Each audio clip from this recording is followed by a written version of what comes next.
একটা video viral হয়েছে স্কলারশিপের একটা ভিডিও ভাইরাল হয়েছে। সেই ভিডিওতে দেখা গেল যে স্কলারশিপের সকল ব্রাঞ্চের শিক্ষকরা একটা ট্রেনিং প্রোগ্রামে ওনারা মিলিত হয়েছেন।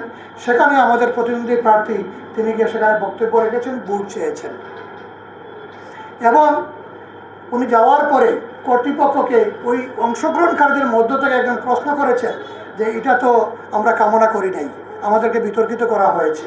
সত্যিই বিতর্কিত করা হয়েছে। আপনারা জানেন যে শিক্ষা মন্ত্রণালয় থেকে, বোর্ড থেকে এই প্রত্যেকটা প্রতিষ্ঠানে চিঠি পাঠানো হয়েছে যে কোনো প্রতিষ্ঠানের জন্য নির্বাচনের এই আগ মুহূর্তে কোনো নির্বাচনের সভা সমাবেশ না হয়। এটা বিধিনিষেধ রয়েছে। এটা উনি প্রার্থী সেটা লঙ্ঘন করবেন।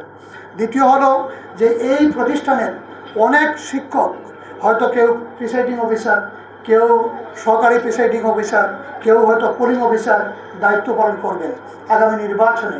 তাহলে এই অফিসারদেরকে সম্মুখে নিয়ে যদি এরকম মিটিং হয় তাহলে এই নির্বাচনটা কীভাবে নিরপেক্ষ হবে, এখানে প্রশ্ন থেকে যায়। আমি শুনতে পেরেছি এইরকম সেম নাকি ওইদিকে লতিফা শফি কলেজে এই ধরনের একটা অনুষ্ঠানে আরেকজন প্রার্থী অংশগ্রহণ করেছেন। যদি এইগুলো হয় তাহলে নিরপেক্ষ নির্বাচনের পথটা কিন্তু রুদ্ধ হয়ে যায়।